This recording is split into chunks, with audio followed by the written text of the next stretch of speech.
The whistle of the train echoes through the small town of Millfield, a sound so ordinary that most no longer notice it. Passengers shuffle in and out, footsteps against the worn platform, voices blending into a familiar hum. But on this day, something unusual happens. A boy, wide-eyed, curious, hopeful, steps onto the platform with his father, his small hand tugging gently at a leash.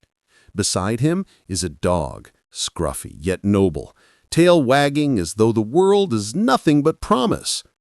No one else notices the moment. No one sees the way the boy bends down to whisper into the dog's ear, the way the animal presses against him, as though understanding every word. But in that fleeting exchange, a story begins. A story of loyalty that will carry across years, heartbreaks, and even generations. The trains may run on time. The schedules may stay the same. People may come and go, lost in their own hurried lives. Yet this boy and his dog will carve a space into the heart of the station, a space that time cannot erase. What begins as an innocent visit soon becomes a tale of devotion so fierce it will bring tears to the hardest eyes. Because in a world where goodbyes are often forgotten, one dog will prove that not all departures are final. This is the beginning of a legend, a story of a boy, a station, and a dog who waited. Where truth meets imagination. Welcome to Facts and Fiction.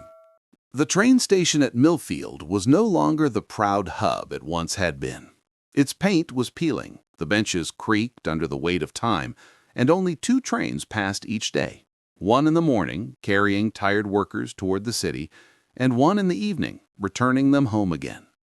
Yet, despite the quiet, the station carried a certain dignity, like an old man holding his back straight even after the years had bent him. Ethan Walker had never liked the place. For him, the station wasn't just a platform, it was a reminder. His father had once taken the same evening train every night after long shifts in the city. Ethan remembered standing here as a boy, waiting with his little sister, Clara, their hands stuffed into their mother's gloves while their father's figure finally appeared among the disembarking crowd. That was before everything broke apart. Before arguments, sickness, and a silence that stretched like a canyon through the Walker family. Now Ethan was 29, living alone in his father's crumbling house, his life reduced to the rhythm of solitary routines. He worked in the hardware store by day and read in the evenings, always avoiding the station, until one rainy Thursday when his path changed forever. The rain was sharp that evening, the kind that came sideways with the wind. Ethan hunched his shoulders as he hurried past the station. That was when he saw it. A dog, sitting at the very edge of the platform, unmoving despite the storm. Its coat was patchy, a muddy mix of tan and black, its ribs faintly visible. Yet what struck Ethan most wasn't its condition, but its posture. The dog sat tall, ears pricked, staring down the empty tracks as though expecting something or someone. At first, Ethan walked past, but curiosity nagged at him. He turned back, wiping rain from his brow. The dog hadn't moved. Its gaze never wavered from the horizon where the tracks disappeared into mist. "Strange," Ethan muttered under his breath. He lingered for a minute, then reached into his coat pocket. All he had was half a sandwich he hadn't eaten during lunch. He unwrapped it and crouched low. "Hey, boy. Hungry?" The dog flicked an ear but didn't turn its head. For a long moment, Ethan wondered if it would ignore him completely. Then, slowly, it stood and padded closer, eyes cautious but desperate. It took the sandwich in a quick snap, wolfed it down, and, without so much as a wag of its tail, returned to its spot at the platform's edge. Ethan stood there soaked through, staring at the strange creature. Something about the dog's behavior unsettled him. This wasn't just a stray scavenging for scraps. It was waiting. Waiting for what? Or for who? That night, Ethan couldn't shake the image from his mind. He tried to read, but every time he turned a page, he saw those amber eyes fixed on the tracks. Eventually, he muttered, "It's just a dog," and forced himself to bed. But the next evening when he passed by again, the dog was there. Same spot, same posture, watching the tracks with a kind of fierce devotion. This time, Ethan came prepared. He had stopped at the butcher's on the way home, buying a small bag of scraps. He approached the station cautiously. The dog looked thinner in the fading light, its fur clumped from the damp. "Brought you something better than bread today," Ethan said, tossing a piece of meat. The dog hesitated, then trotted forward, snapping it up. This time, when it returned to the platform, it didn't sit quite as rigidly. Instead, it glanced at Ethan, almost expectant. Ethan lowered himself onto the bench nearby, holding out another piece. "You don't trust me yet, huh? That's all right. I don't trust many people either." For the first time, the dog's tail gave a faint twitch. Days turned into a week. Ethan began timing his walk home to coincide with the evening train. Each day, he brought food. Each day, the dog, who he started calling Rufus, though he didn't know why, grew bolder. First, Rufus ate closer. Then he allowed Ethan to scratch behind one ear. Finally, one damp Tuesday, Rufus did something that made Ethan's heart lurch. Instead of returning to the platform after eating, Rufus sat beside Ethan on the bench, their shoulders brushing. It had been years since Ethan had felt companionship that simple, that pure. Yet, every evening, without fail, Rufus would eventually rise, pad back to the platform's edge, and fix his gaze down the rails. No matter how much Ethan coaxed, the dog would not leave until the night deepened and the platform emptied. Only then would Rufus trot off into the shadows. Ethan began to wonder, was Rufus waiting for someone who would never come? One evening, as Ethan packed up his empty food bag, an older man in a station uniform approached. His face was lined, his cap tilted low. "Been feeding that dog, have you?" the man asked. Ethan stiffened. "Yeah, he looked half-starved." The man gave a weary chuckle. "Starved, maybe, but don't think you'll ever cure him of that waiting. Been doing near on 3 years now." "3 years?" Ethan frowned. "Waiting for what?" The station master shook his head. "Not what. Who? Some say he belonged to a traveler who went off one day and never returned. Others think he's just mad. All I know is no matter the weather, no matter the day, he'll sit there till the last train's gone, like clockwork." Ethan looked towards Rufus, whose silhouette sat proud against the glowing rails. His chest tightened. He knew that kind of loyalty, the kind that hurt, the kind that made you wait, even when you knew better. The following week, Ethan found himself adjusting a schedule, almost unconsciously. He left work earlier, skipped errands, and even walked a longer route home, just to pass the station and see if Rufus was there. And every evening, without fail, Rufus sat at the same spot, watching the same tracks, with the same quiet intensity. At first, Ethan told himself it was nothing, just a stray dog, just a habit. But habits had a way of weaving themselves into lives, and soon he realized that the dog's presence had become the anchor in his otherwise drifting days. One evening, after closing the hardware store, Ethan carried a small paper bag of roasted chicken leftovers from the deli across the street. The sky was turning orange, streaked with purple, and the evening train would soon arrive. When he reached the station, Rufus was already there, tail curled tightly around his paws. "Evening, boy," he said, lowering himself onto the bench. He unwrapped the bag and set a few pieces of chicken on the ground. "You're going to get spoiled if I keep this up."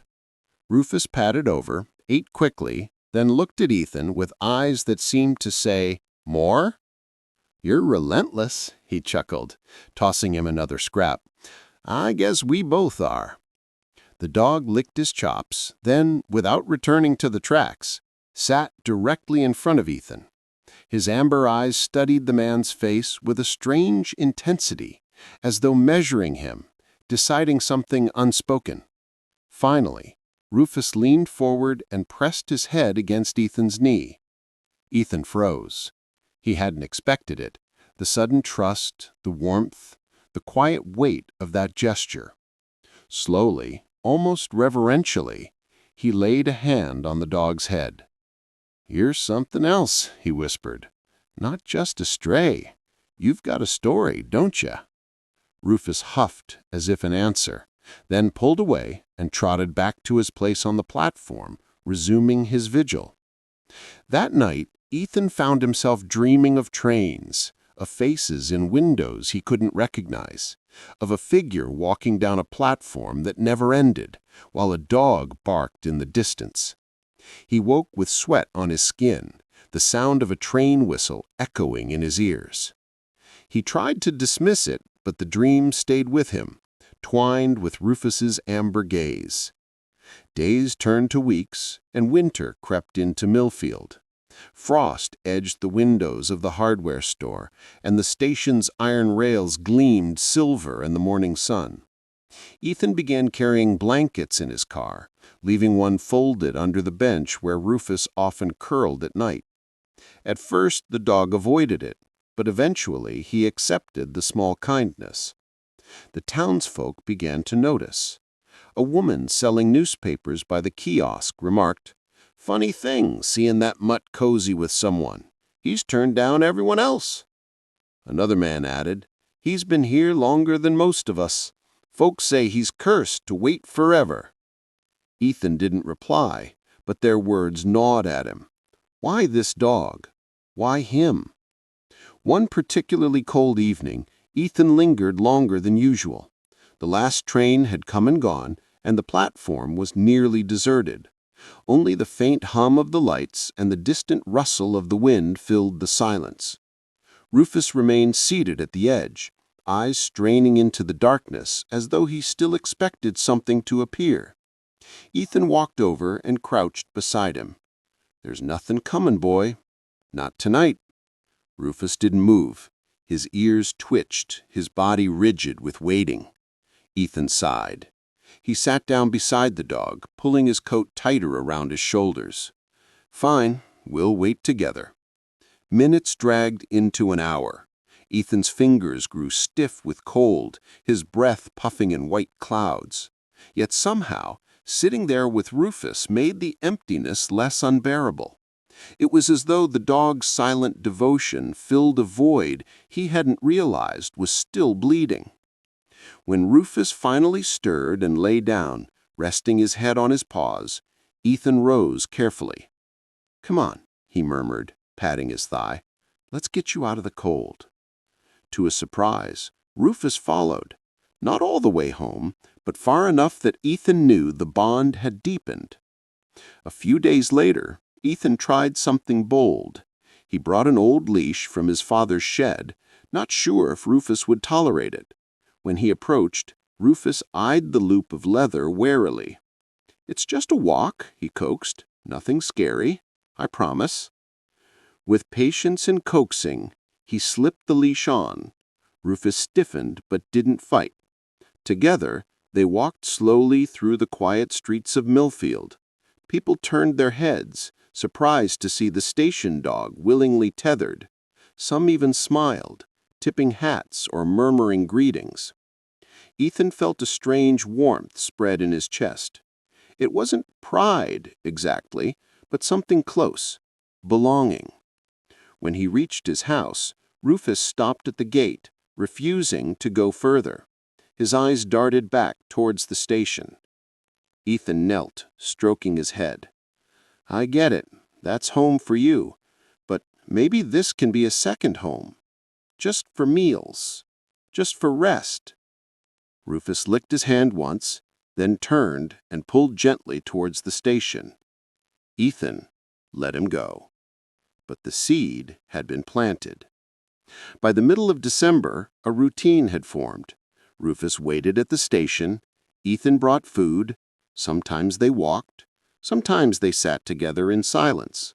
Slowly, imperceptibly, the barrier between man and dog dissolved until one snowy night when Rufus followed Ethan all the way to his front porch. Ethan paused at the door, hardly daring to breathe. He said, "Well, you're full of surprises." Rufus shook snow from his fur and looked up at him expectantly. Ethan opened the door. "Come in, then." The warmth of the house rushed out. Rufus stepped cautiously inside, nose twitching, paws leaving little wet prints on the old wooden floor. He circled once, twice, then settled near the fireplace with a sigh so human that Ethan laughed. For the first time in years, the house didn't feel empty. Ethan sat nearby, watching Rufus doze. "Guess it's not just me anymore," he whispered. And though Rufus would still return to the station each evening, something fundamental had shifted. A bond had formed, quiet, unspoken, but undeniable. Ethan didn't know yet what Rufus had endured or why the dog's gaze never left the tracks. All he knew was that in saving the dog, perhaps the dog was also saving him. Spring came slowly to Millfield. The snow receded in reluctant patches, leaving the fields muddy and raw. The station, however, remained the same, its cracked paint and weary benches unchanged, its air filled with the eternal scent of oil, iron, and longing. Rufus grew healthier with each passing week.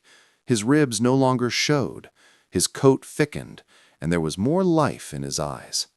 Yet no matter how comfortable he became in Ethan's home, no matter how faithfully he followed him to the store or curled by the fire at night, the station remained the dog's true anchor. Every evening, as the sun dipped and the rails glimmered, Rufus tugged at the leash until they returned to that platform. Ethan had stopped trying to resist. Some battles weren't meant to be fought.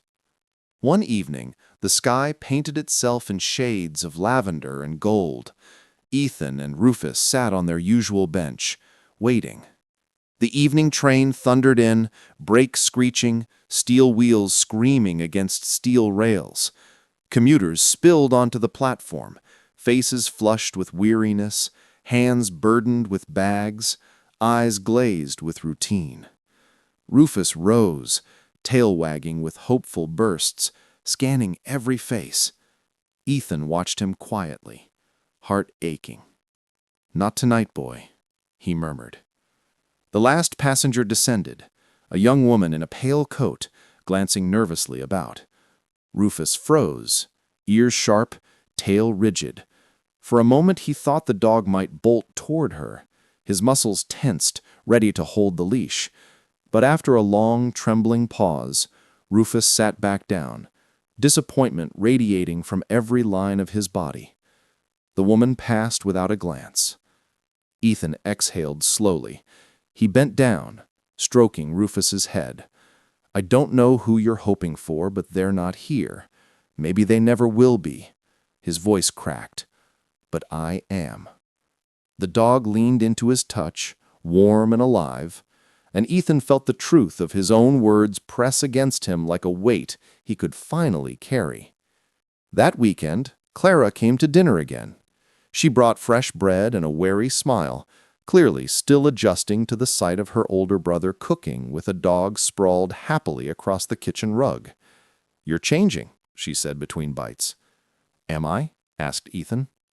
"You used to hide in that house like a ghost. Now you've got a shadow with 4 legs. Her gaze softened. "I think Dad would have liked him." Ethan looked at Rufus, who had perked his ears at the sound of voices, and smiled faintly. "Yeah, I think he would have." For a moment, the kitchen felt whole again. as though the absence that had hollowed their lives had been filled with something new. Later that night, after Clara had gone, Ethan sat with Rufus on the porch. The air was crisp, stars scattered across the sky. "You're more than just a dog," Ethan said softly. "You've pulled me out of a hole I didn't even realize I was in." He scratched Rufus behind the ear, earning a contented sigh. "But you're still holding on to something, waiting for someone else, and I don't know if I can ever compete with that." Rufus looked up at him, eyes glowing amber in the starlight. In them, Ethan saw something he couldn't quite name, a grief deeper than instinct, a loyalty sharper than need. And he realized then that maybe Rufus wasn't here to be his. Maybe they had found each other because both of them understood what it meant to wait for someone who would never come back. The weeks rolled on. Ethan no longer measured his days by the hours at the hardware store or the meals he ate alone. He measured them by evenings at the station, by the comforting weight of Rufus's head on his knee, by the way the dog's presence softened the edges of his life. One rainy night, as thunder rolled overhead, Ethan stood under the station's awning while Rufus sat unmoved at the platform's edge. Lightning illuminated the tracks in a silver blaze.